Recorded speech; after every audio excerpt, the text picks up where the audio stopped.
So,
There's only two questions, right?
السلام عليكم ورحمة الله وبركاته.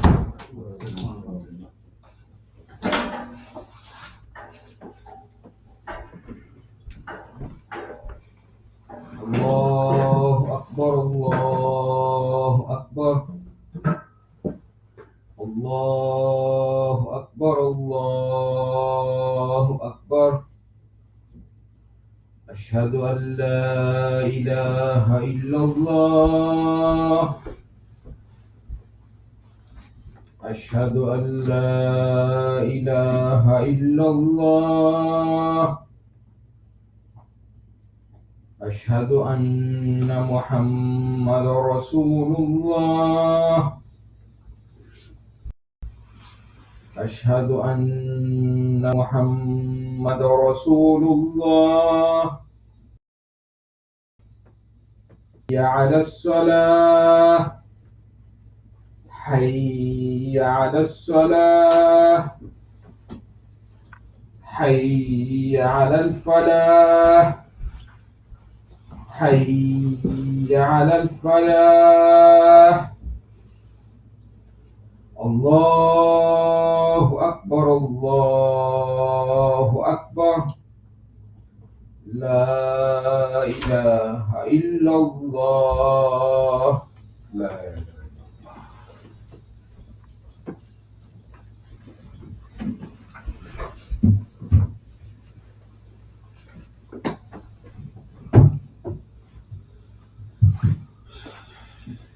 إن الحمد لله نحمده ونستعينه ونستغفره ونعوذ بالله من شرور أنفسنا ومن سيئات أعمالنا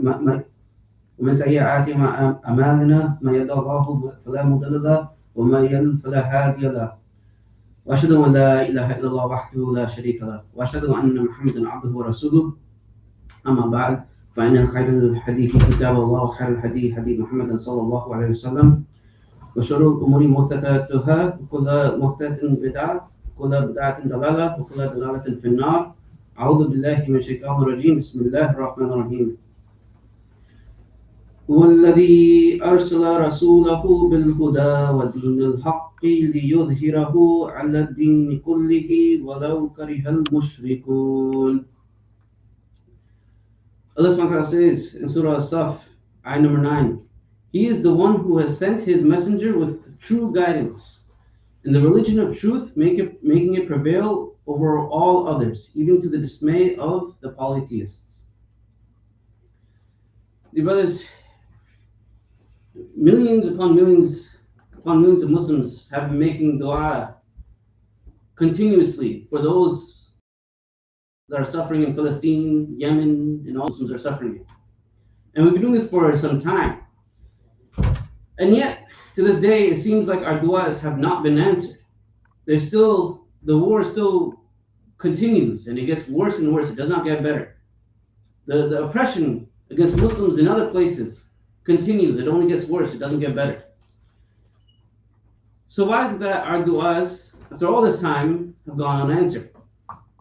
And I've talked about in the past two khutbahs, I've talked about these things. The first, in the Quran, Allah says, إِنَّ اللَّهَ يُغَيِّرُ مَا بِقَوْمٍ حَتَّى يُغَيِّرُ مَا بِأَنفُسِهِمْ. Indeed, Allah will not change the condition of a people until they change what is within themselves. And we talked about this. So, the past khutbahs I talked about the importance of salah, the importance of Quran, the importance of dua. These are things that many Muslims have overlooked or think that it's not important and it has nothing to do with what's happening overseas. No, these are what we need to change within ourselves if we want to see change overseas. We also talked about in the last khutbah about the wahin, the love of this world, love of this dunya, and the hatred of death. Not the fear of death, but the hatred of death. And this stems from our constant commitment to our dunya, to the point where we prioritize dunya over Allah subhanahu wa ta'ala. When we do that, we start to love the dunya more, and we don't even want to think about death. Whereas the mu'min, the true believer, is someone who ponders upon death often. That is what keeps him on the straight and narrow, as we say. That is what keeps him constantly conscious of Allah subhanahu wa ta'ala. He knows that any moment he can return to his Lord, so he wants to always be prepared. So that constant ponder upon death, that constant consciousness of Allah subhanahu wa ta'ala, these things, it guides his actions and his words. He thinks twice before saying something that could harm him or others. He thinks twice before he does something that will displease Allah subhanahu wa ta'ala. So we talk about these things, but still, even if you were to, in the past few months, let's say you start taking your salah more seriously, you start doing more dua, you were reading more Quran, you try to separate yourself from the dunya maybe. Yet the du'as still feel like not much is happening. I mean, it's not just about my khutbahs. We've seen people in the past several months who've actually converted to Islam just because of what they see what's happening overseas.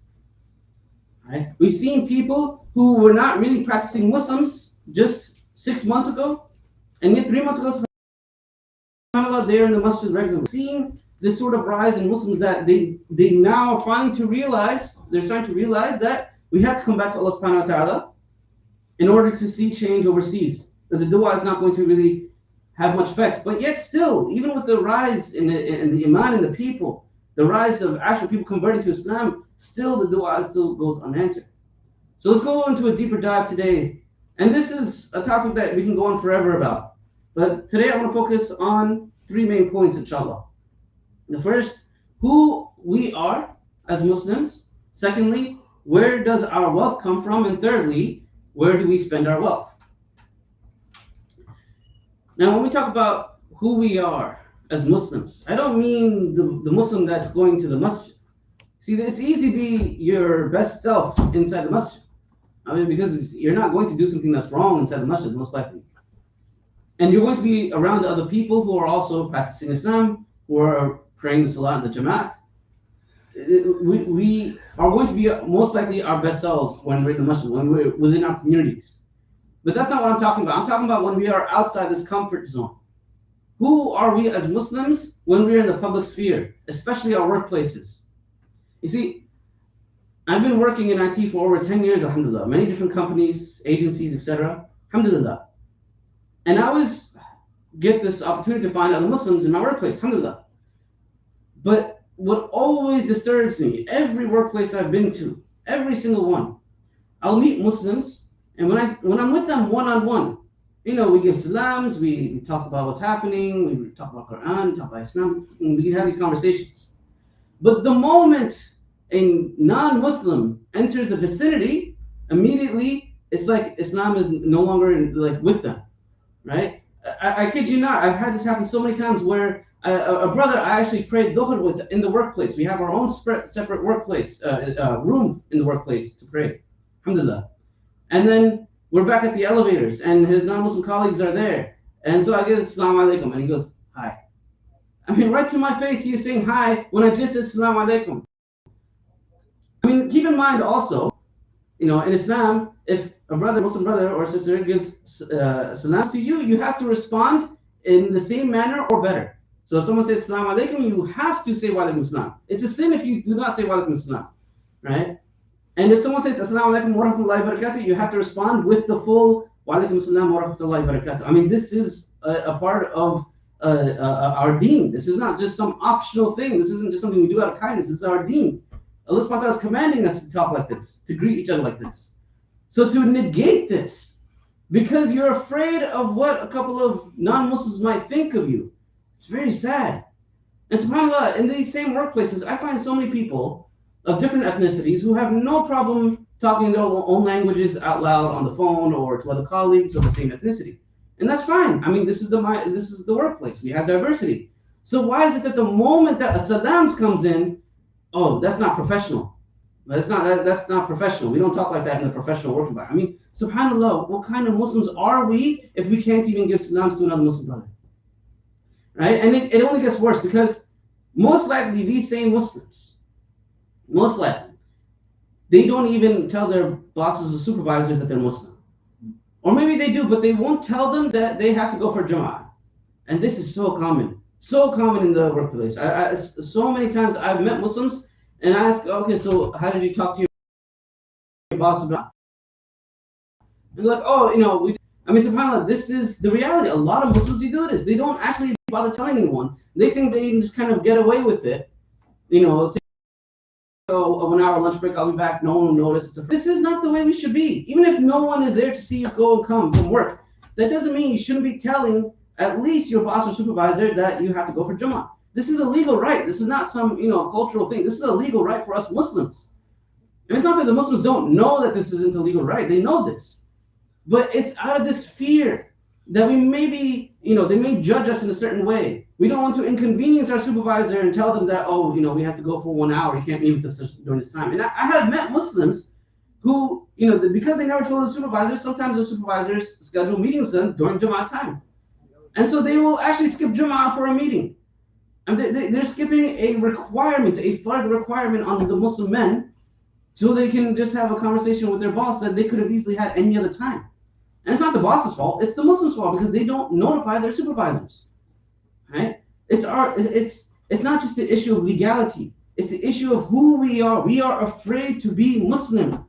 We claim, when we go to the protests, we are like shouting with pride that we are Muslim. We are fighting for our Muslim brothers and sisters. But then we go to the workplace. Oh, that's not professional. We can't talk like that. But this is the reality. So many Muslims are the way they are. I've seen it so many times, and I continue to see it to this day. And then it goes further. As Muslims, we are required to give the da'wah. Okay? Da'wah as in to propagate the message of Islam. This is a requirement upon all Muslims. This is not just only the time of Prophet ﷺ and the Sahaba. This is not just only on a few scholars or da'is who are professional in this area. It is upon all Muslims, even just knowing the Tawheed, even knowing the oneness of Allah subhanahu wa ta'ala, that is enough to give you da'wah on just that alone. And this is a requirement. This is not something I'm just saying because it makes me feel better. No, this is, as Muslims, we are supposed to do this. But how can we be giving da'wah if we are not actually telling people we are Muslim? And when you get older, when you're in your older ages, when you're late 20s and going on above that, and your main people that you see most of the time are your colleagues, these are the people who you should be giving da'wah to. They should know that you're Muslim, and they should know what you believe in. It doesn't mean you're trying to convert them. And if they feel uncomfortable, so be it. They're more than happy to say Merry Christmas all the time. They're more than happy to say, give you gifts on their holidays and all that. But for some reason, when it comes to Islam and being Muslim, we don't even want to talk about it. This is very sad. SubhanAllah, I had a colleague. She noticed that my Friday calendar, I always had 1 hour off. And we just never, I don't really talk to her that often. And so she asked me, are you Muslim by any chance? And I said, yeah, how did you know? And we've never met face to face. That's why I was asking, how did she know? And she says, well, I see your calendar's blocked off every Friday for 1 hour. And I'm like, yeah, it is. And she said, yeah, I had a Muslim colleague many, many years ago who told me that, he used to work for me and, he would tell me that he has to go for Jummah and all these things. And so I was very impressed, alhamdulillah, that she knew Jummah. She understood these terms and everything because of one Muslim that used to work for her a long time ago. But the irony is that I know this colleague, this female colleague I'm talking about, she's worked with so many Muslims since then. And yet the only time she's ever known about Jummah was a colleague that used to work for her many years ago. But not one other person that has worked for her since then has told her about the need for Jama'ah. I mean, this is so sad. And it's alhamdulillah she even knows about it. Maybe she's more, realizing that these are Muslims that work for her, so she's more lenient with them. I don't know. But the point is, because we don't speak up, we don't talk about Islam in the workplace, we're going to be held accountable for that. And I mean that on the day of judgment. When the non-Muslims, they come up to, they're questioned by Allah subhanahu wa ta'ala and about their beliefs, they will point to us. They won't point to the Quran, they will point to us. They say, I've known this person, I've worked with this person for so many years. I've known this person my whole life, and he never told me about Islam. And what are you going to say in response to Allah subhanahu wa ta'ala? Oh, my character was my da'wah. I mean, this is such a nonsensical answer I hear so often from Muslims that, oh, my character is da'wah. Yes, it is technically, but that is not fulfilling the requirement of da'wah. You have to verbally propagate Islam, either written or verbally, but at least we have to be physically doing that propagation. It's not just a matter of, oh, my character is just so good, they're going to see that I'm an honest person and they'll think better of Muslims. This is not the way. The da'wah, yes, our character is da'wah, but it's only a part of the da'wah that we are supposed to do. Now, the second point I want to talk about is our income, our wealth. And where is it coming from? And we may think that this is not a big deal, but this, inshallah, hopefully this will all tie up nicely. But so many of us have this income that's coming from haram means. Many of us.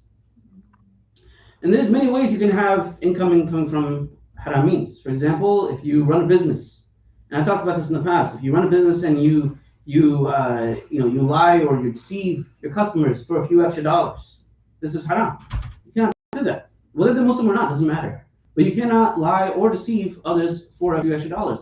Those few extra dollars will make your entire income haram, according to many scholars. Your entire income becomes haram over those few extra dollars that you gained wrongfully.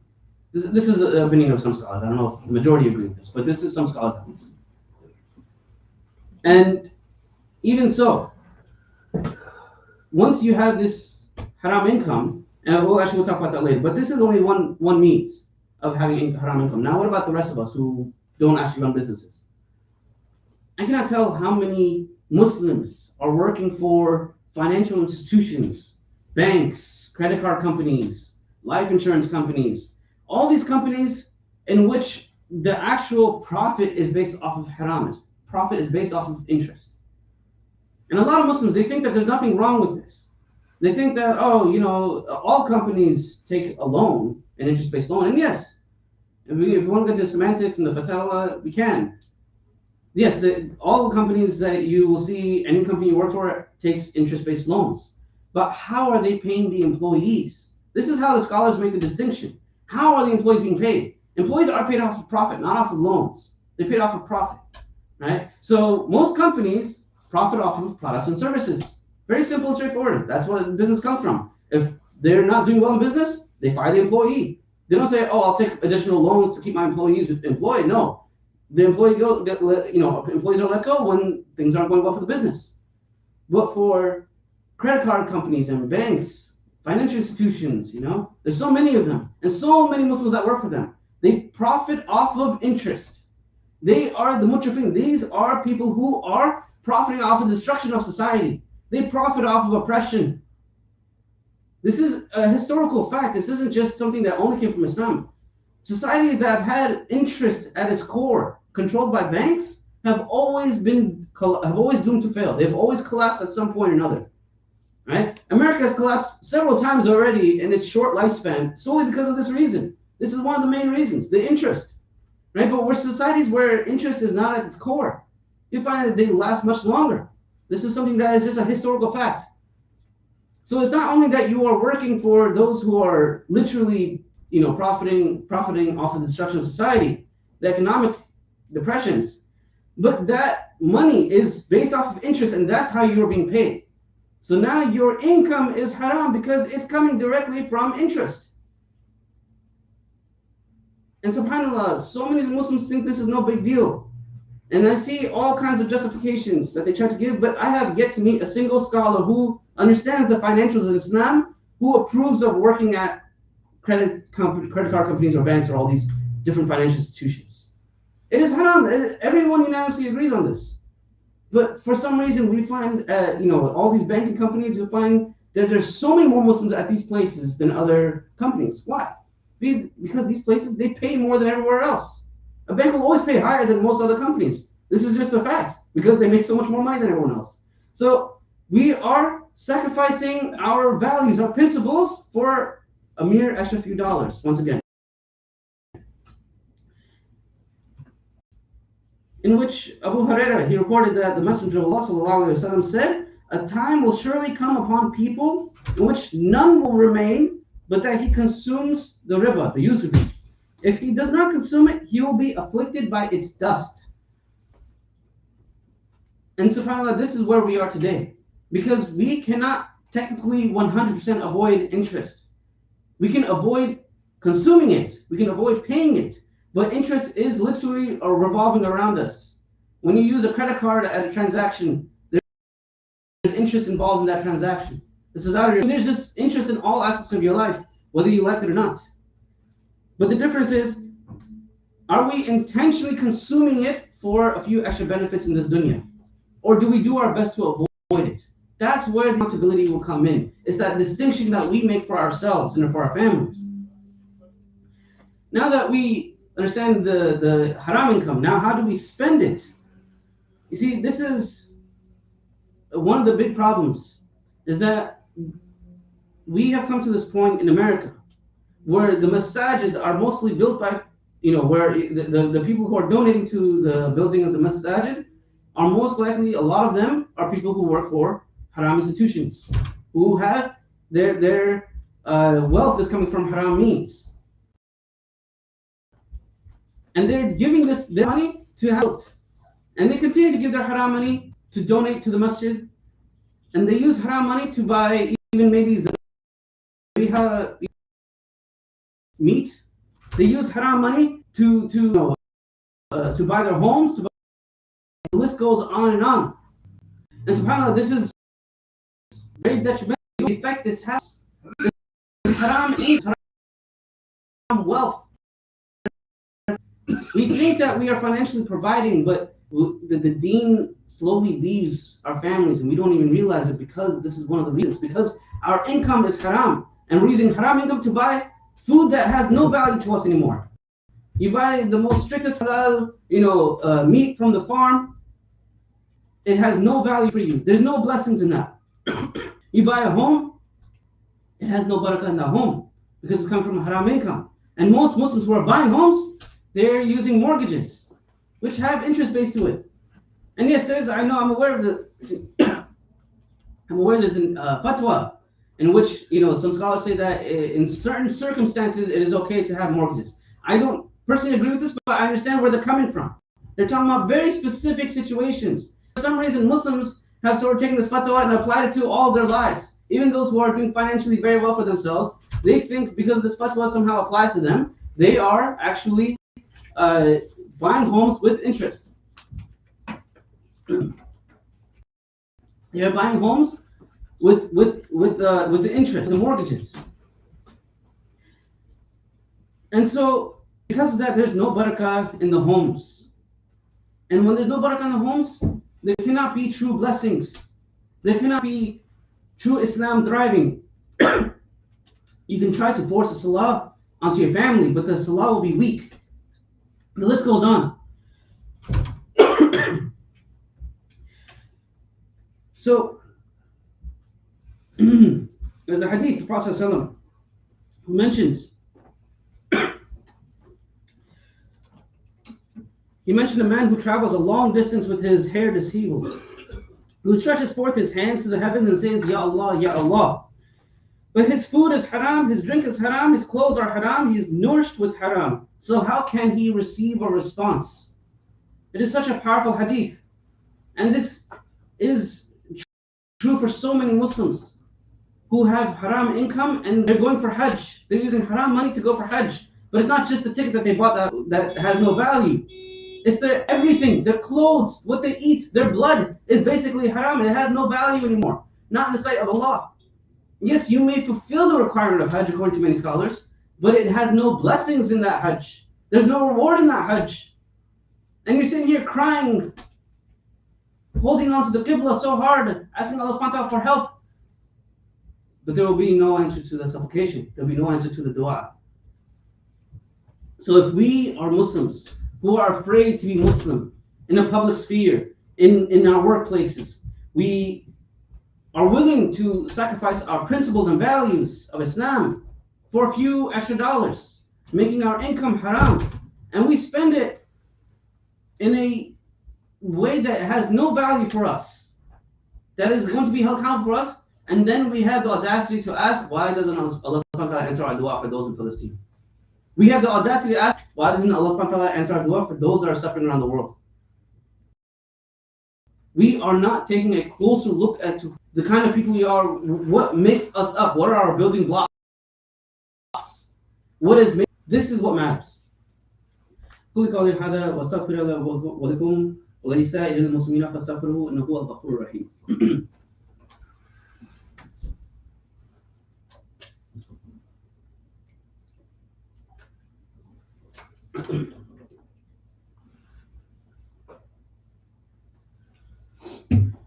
Alhamdulillah, wa salatu ala rasulullah wa ala alihi wa sahbihi wa man wala.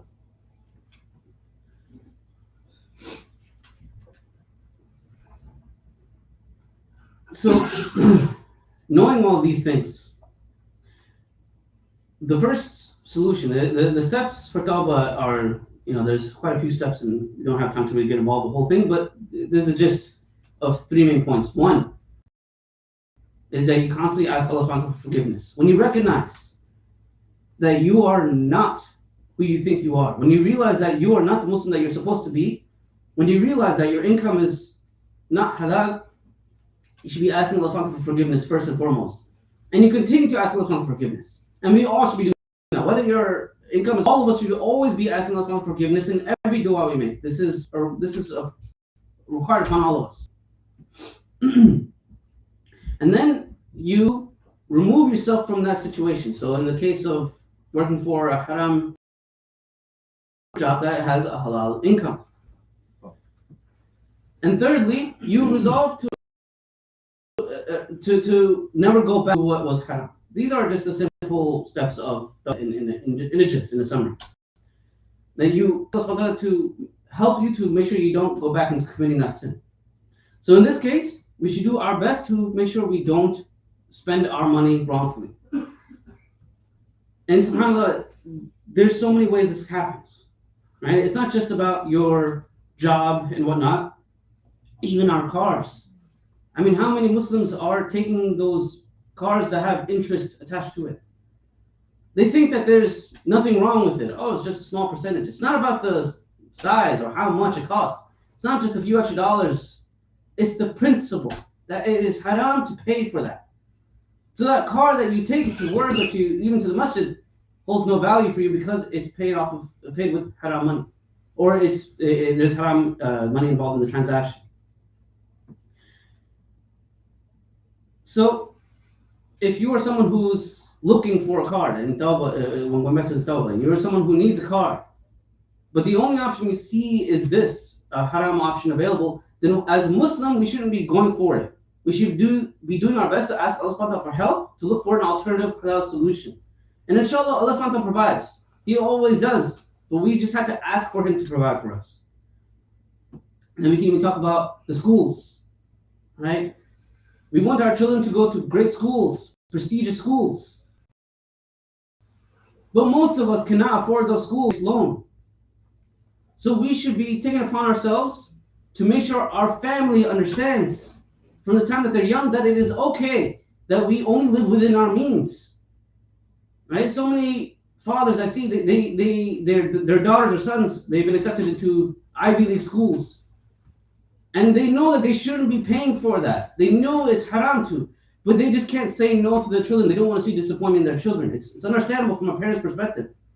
But if you as a Muslim, you already knew this ahead of time that you will never be able to really pay for this, or that this will be something that will be a long-time journey, this is something that should have been taught within the family years ago. Maybe that you may get accepted to these schools, but you may never be able to go to them because we cannot afford them. Maybe Allah will provide a scholarship, maybe whatever will happen. But the point is, if we say, oh, go ahead, go to that school, and then I put myself in a financial crisis, I'm paying interest, Allah subhanahu wa ta'ala is no longer putting blessings in my money, all that for what? The child, one day, they don't even realize it, but they will be also leaving Islam with it. Where your money goes, the Islam will go with it from them as well. So, at the end of the day, there are so many reasons why Allah subhanahu wa ta'ala does not accept our du'as, especially for what's happening overseas. Like I mentioned, we talked about the salah, we talked about Quran and dua, we talked about the wahn that's in our hearts, we talked about today about the income and who we are as Muslims outside in the public sphere. And the list goes on. There's so many more things. There's always more things that we need to be looking at ourselves upon. And we'll talk more about it as we get closer to Ramadan, inshallah, how we can improve ourselves. But the matter of fact is, if we think that where we are, we're doing enough, that, oh, alhamdulillah, I go to the masjid daily, I'm doing enough. I pray the sunnahs with my fard, I do enough. That arrogance will always be a downfall for us. Will always be a downfall for us. It's a reminder for myself as well. We have to constantly push ourselves to be better, and Ramadan is the best time to push ourselves and rejuvenate and push ourselves to do even more than we did before. اللهم صل على محمد وعلى ال محمد كما صليت على ابراهيم وعلى ال ابراهيم اللهم بارك على محمد وعلى ال محمد كما باركت على في العالمين انك حميد مجيد. Ya Allah, please help strengthen our iman and make us among the mu'mineen. Ya Allah, please forgive us for and all our wrongdoings. Ya Allah, please protect us from the fitna of the Dajjal. Ya Allah, please help ease the suffering of the Muslims around the world. Ya Allah, please give victory to the Muslims around the world.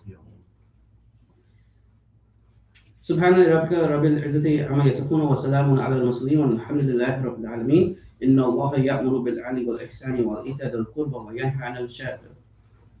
إن الله يأمر بالعدل والإحسان وإيتاء ذي القربى وينهى عن الفحشاء والمنكر والبغي يعظكم أذكركم واشكروا لي ولا تكفرون. أقيموا الصلاة. الله أكبر الله أكبر أشهد أن لا إله إلا الله محمد رسول الله. حي على الصلاة حي على الفلاح قامت الصلاة قامت الصلاة. الله أكبر الله أكبر لا إله إلا الله.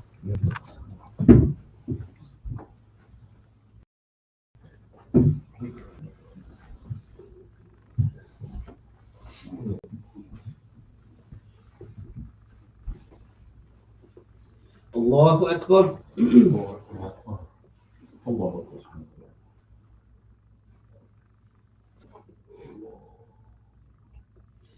الحمد لله رب العالمين الرحمن الرحيم مالك يوم الدين إياك نعبد وإياك نستعين اهدنا الصراط المستقيم صراط الذين أنعمت عليهم غير المغضوب عليهم ولا الضالين.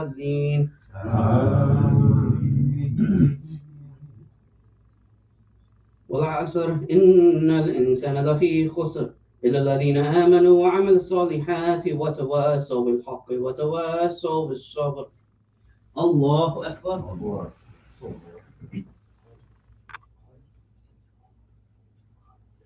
سمع الله لمن حمده. الله أكبر.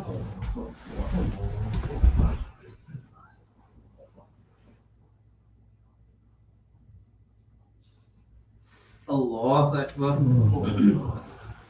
الله أكبر.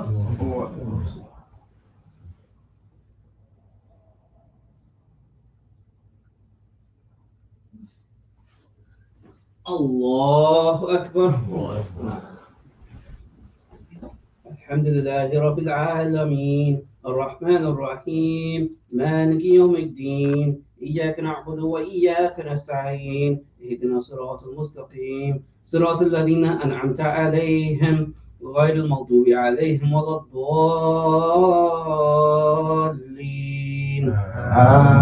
آمين. قل هو الله أحد الله الصمد لم يلد ولم يولد ولم يكن له كفوا أحد. الله أكبر. سمع الله لمن حمده. الله أكبر.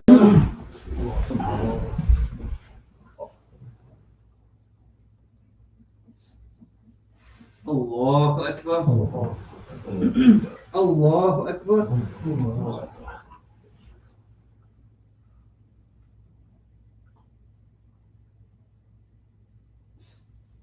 الله أكبر.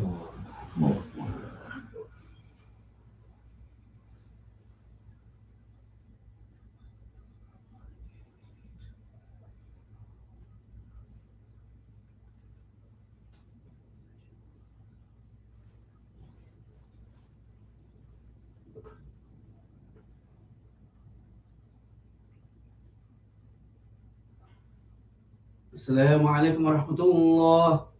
السلام عليكم ورحمة الله. السلام عليكم.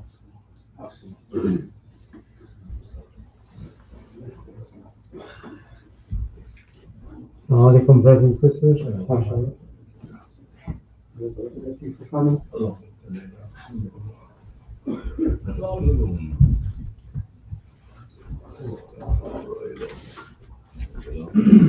Jazakallah for all of you, and Jazakallah for our Imam to bring highlight. And also, if you missed some part of it, or you like to listen to again, it's available on the internet.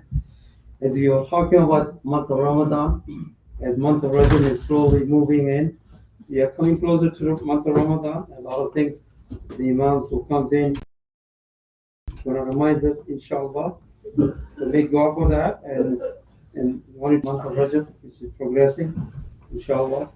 But I want to make dua for people who are exposed to the widespread COVID virus. And last week we announced it, one sister passed away and was infected. And we have to take our precaution. Allah Ta'ala is the one who decides who gets it and who don't. But we have to protect ourselves. And I wanted to kind of remind all of us to protect yourself and keep our religion up.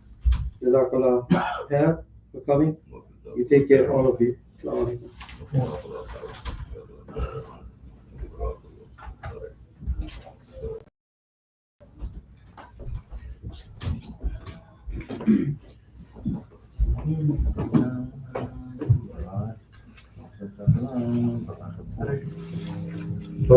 Don't you believe in this?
we can read together. Might have this kind of review. And I know our transportation, so hopefully soon I'll get that. Pardon? Good that you're not doctor. Yeah, you can't take care of me. You say, well, you go home.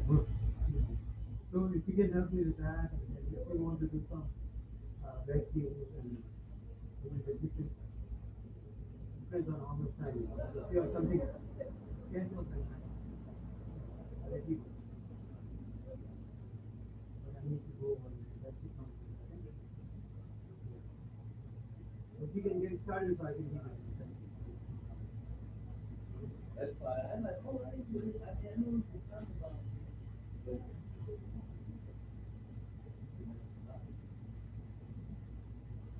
to close everything, inshallah, while you bring it. Okay, go ahead and get started.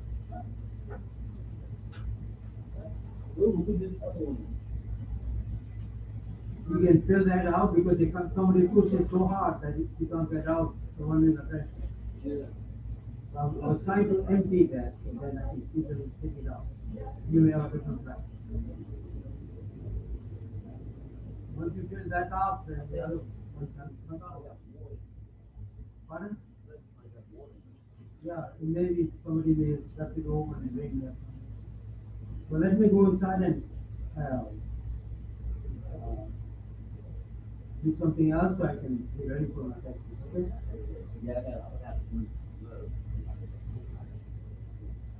What are you doing there? I'll do something else.